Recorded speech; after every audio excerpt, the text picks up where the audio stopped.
শোনো, তোমাকে না না করেছি সিগারেট খেতে। সিগারেট খাওয়া ভালো না, তুমি জানো না? আর কোনোদিন সিগারেট খেলে তোমার খবর আছে। এই যে আঙ্কেল, আপনারা আমার বাবার সাথে মিশবেন না। তোমার বাসায় আসবো, তোমাকে দেখে নিচ্ছি। বাবা উঠো, আমার স্কুলে দেরি হয়ে যাচ্ছে। বাবা বাবা উঠো, আমাকে নাস্তা বানিয়ে দাও। দেখো আমার স্কুলে দেরি হলে কিন্তু তুমি আমাকে কিছু বলতে পারবে না। বাবা তোমার গা গরম কেন? তুমি কি অসুস্থ? বাবা তো এখন অসুস্থ, হবে কি করি? হ্যাঁ জাহিদ সাহেব বলেন। মিস আমি আসলাম। কি ব্যাপার আশা, তুমি তোমার বাবার ফোন থেকে ফোন করেছো? বাবা কোথায়? বাবা তো ঘুম থেকে উঠছে না, বাবা মনে হয় অসুস্থ। মিস আমি কি করব বুঝতে পারছি না। তুমি কি আমাদের বাসায় আসবে? আচ্ছা আচ্ছা আমি আসছি। Thank you miss. তোর চা। Thank you.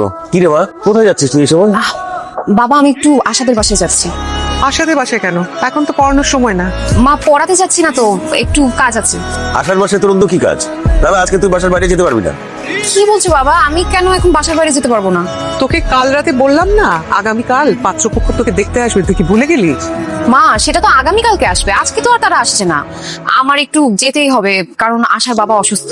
উনি অনেক অসুস্থ, দেখার মতো কেউ নেই। আর আশা ছোট্ট একটা মানুষ, ও কল করেছে আমাকে, খুবই অসুস্থ। আমি যাচ্ছি, আমার বেশিক্ষণ সময় লাগবে না। ওকে আমি চলে আসবো। মিস বাবা আমার জন্য এত কষ্ট করে, আমি তো বাবার জন্য কিছুই করতে পারলাম না। কে বলেছে তুমি করতে পারোনি? তুমি এই যে বাবা অসুস্থ হওয়ার পর আমাকে ফোন করেছো, আমি এখানে চলে আসলাম, এরপর দুজন মিলে বাবার সেবা যত্ন করলাম। বাবা দেখবে খুব তাড়াতাড়ি সুস্থ হয়ে যাবে। মিস তুমি খুব ভালো, থ্যাংক ইউ। ওরে বাবা, ইউ আর মোস্ট ওয়েলকাম। তুমিও একটা লক্ষ্মী মেয়ে। জানো মিস, বাবা না বিয়ে করতে চায়, কিন্তু আমার ওই মেয়েদেরকে একদমই পছন্দ না। শুধু আমার তোমাকে পছন্দ। তুমি কি আমার মা হবে?